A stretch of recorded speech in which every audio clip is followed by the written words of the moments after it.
Oh, sweetie, you're back home. How was work today? Uh, are you okay? Hey, it's okay. You don't need to lift a finger. Let's get you somewhere to sit. Rough day at work? I may be a fox spirit, but I do sympathize when it comes to experiences. Tell me, sweetie, what's the matter? My dear, there is nothing wrong with you. You did what you could from what you told me. I know you're a very hard-working person, and what the others said and told you, well, they can just screw off.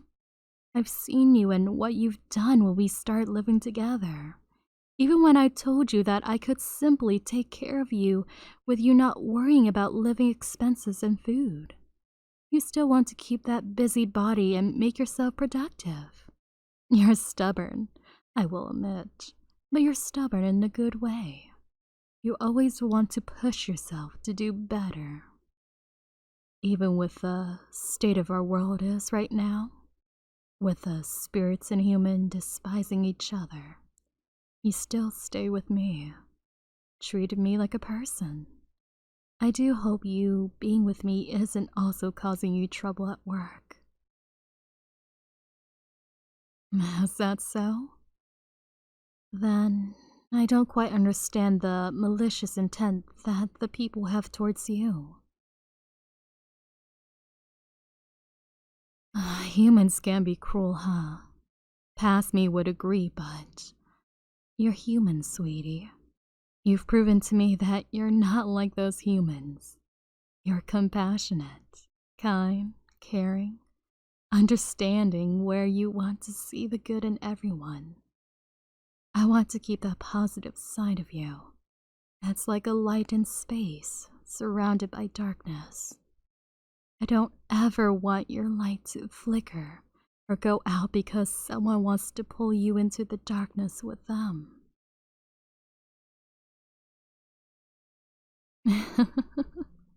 I do apologize for my fancy and colorful way of talking. It's usually how us spirits talk. You like it? I mean, it is true. You're that warm light that I want to bask in forever. You bring me so much comfort. I could be selfish and lock you away and keep you forever, but I would do you more harm than good and extinguish the light.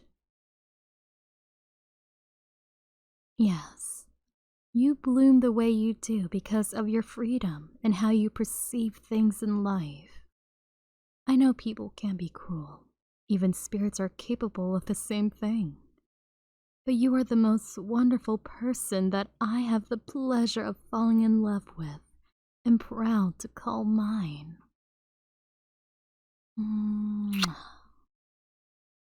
Are you crying? It's okay. Tears are a very natural thing to come. It means that you have sympathy and empathy. Whoever you grew up with who told you that crying is weak is denying a human trait. Tears is a form of compassion and emotional intelligence. You have no need to apologize for doing what is natural. But it does concern me if what I said did cause you distress or trouble. That's a huge relief. Here, my handkerchief. Use it to wipe your tears or anything else. Of course. You may lay your head on my lap. I know you're probably tired from working so hard today. Like the view? You have all the time to admire my giant fox boobies from down there. Stroke your head. Of course. I love you so much. You matter a lot to me.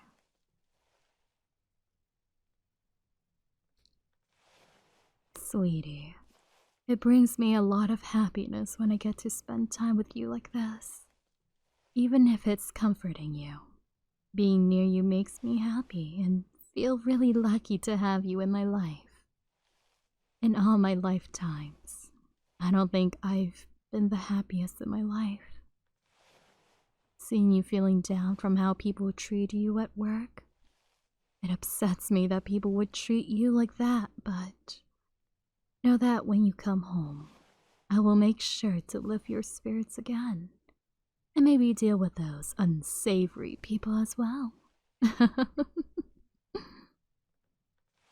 I'm just kidding. I wouldn't go around murdering humans, or else I'll be in huge trouble with my kin.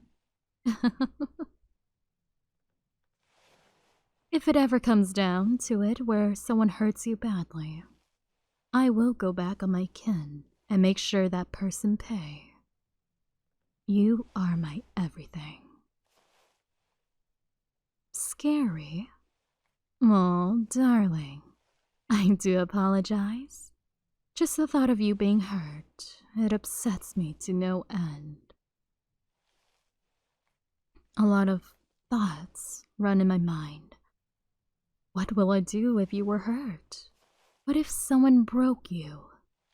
What would I do to that person if that did happen? I do care about you very much. You're the very first human to have me open my heart to mankind. I know there are some cruel ones, but you open my mind to kind ones, like yourself. I'm glad you're slowly feeling better. Maybe later, I can help you feel even more amazing by making you feel good down there. Oh, goodness, I didn't think that was a bad of a tease, but you're stuttering and getting all flustered. You're so adorable, sweetie.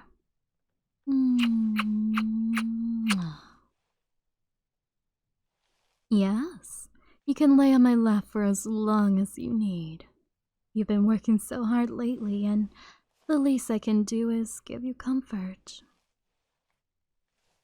You know, darling, before you pass out, I do want to say, you make me want to be a better woman. Or, well, spirit lady. Seeing how you see the world and your actions, it brings me hope to many things in the future. That there are many more people who act similarly to you, spreading kindness and showing empathy. It brings me so much warmth, and it makes me let go of a lot of hatred and trauma that humans in the past has done to me and to the others as well. Yes, seeing change in mankind has brought me hope. Makes me want to change for the better as well and let go of prejudice. I know it'll be a slow change, but I know you do change lives for a few. I can tell.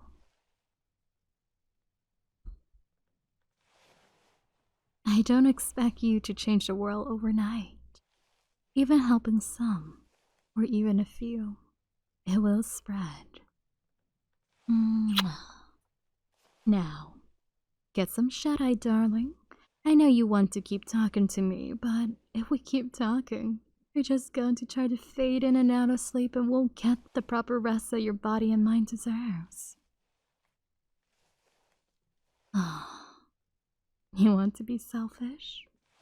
Alright, I'll let you be selfish this one time, alright? So what can your foxy girlfriend do for you,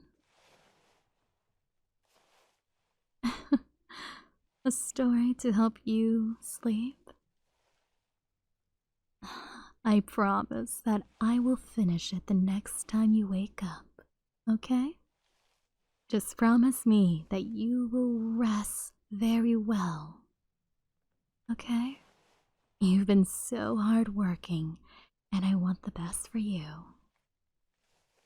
Now, speaking of story, Are you picky of any type of genre?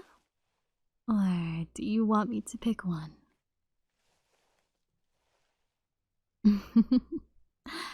Okay, let me think of one.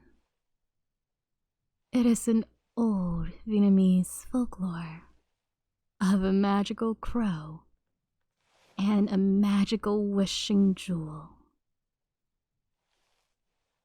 One day, there was a hunter in the forest. He had quite a trouble hunting game. Then he met this talking crow, trying to feed his own family as well. He shot an arrow and almost hit the crow. However, it did frighten the crow to the point where it fell on the ground. The hunter approached it, telling that it would be the meal for him and his family. However, the crow begged for his life, asking the hunter to let him live, for he too also have a family of his own. The crow told him if he let him live, he will give the hunter a magical wishing jewel. The hunter told him that you're lying to me. There's no way that I can trust a crow of all things. Usually your kind are full of trickery.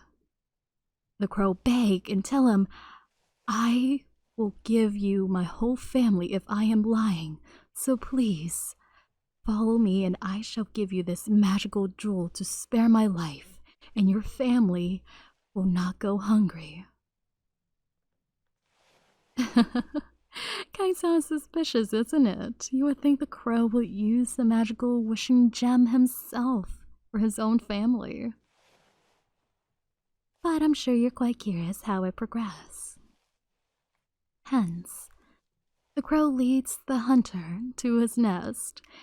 The wife crow asks her husband, why do you lead a human man here? He is not allowed on these lands. The crow then answered his wife, I need the wishing gem so that he may spare our lives.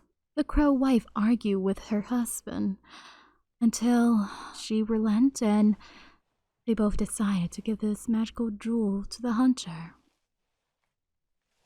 And the crow said, if you still doubt me, wish for anything, anything at all. And the hunter wished for a dead game that he could bring home to his wife. And there behold, the gem granted it to him. And the man was quite happy that he does not need to hunt again in the day of his life. So he took the game and the gem home.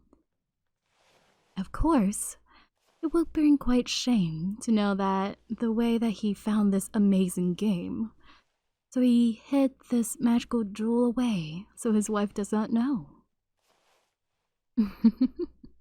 Let's just say the village is a village of hunters who are very, very proud of their heritage in a way. Why, yes, it might be hard to understand back then, but certain villages are quite proud of their certain talents.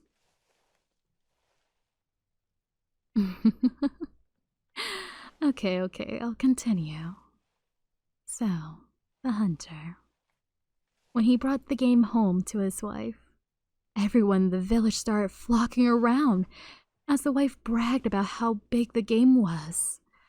They shared the meat with everyone in the village. It was the most juiciest and delicious thing they've ever eaten. Of course, the other hunters asked the husband, where did you hunt this animal? It is so unique. It is strong in its meat, lean and strong. I have never seen any of this kind while I'm on my hunt. So the hunter lied, made up a story exaggerating the details. Of course, everyone cannot deny his story because he had brought this game home to the village.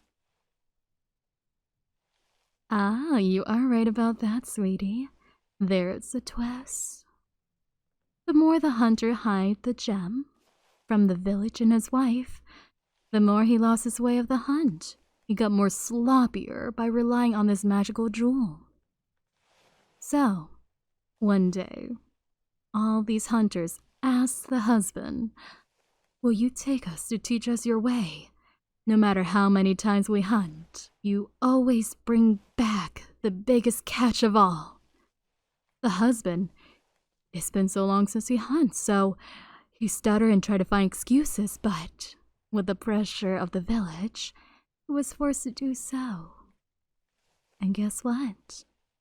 Everyone caught on his lie when they took him on a hunt to teach his way.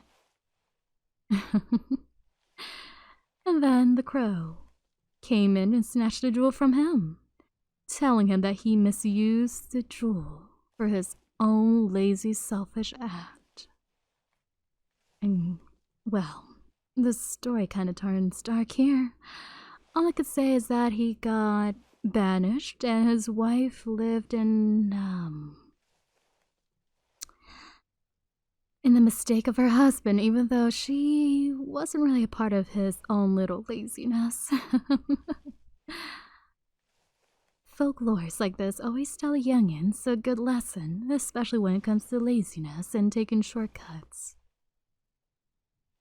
What happened with the crow? The crow just took the jewel back with his wife. What else do you think?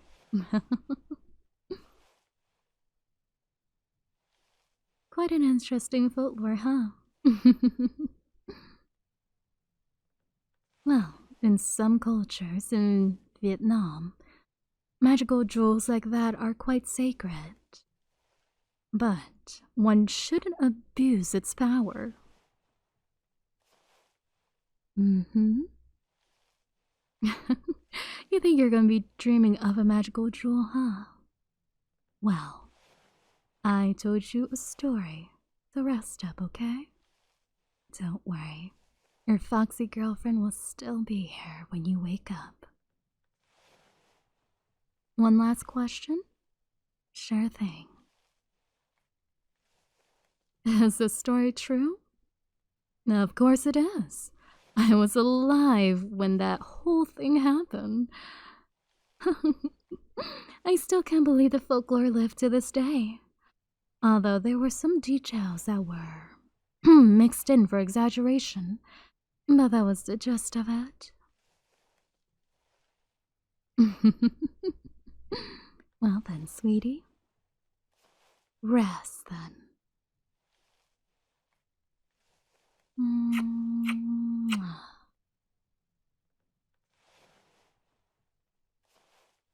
I love you so, so much.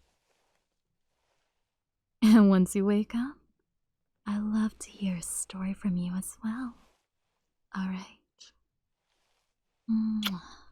I love you so much, sweetie. Sweet dreams. I'll make sure no nightmares will come to you.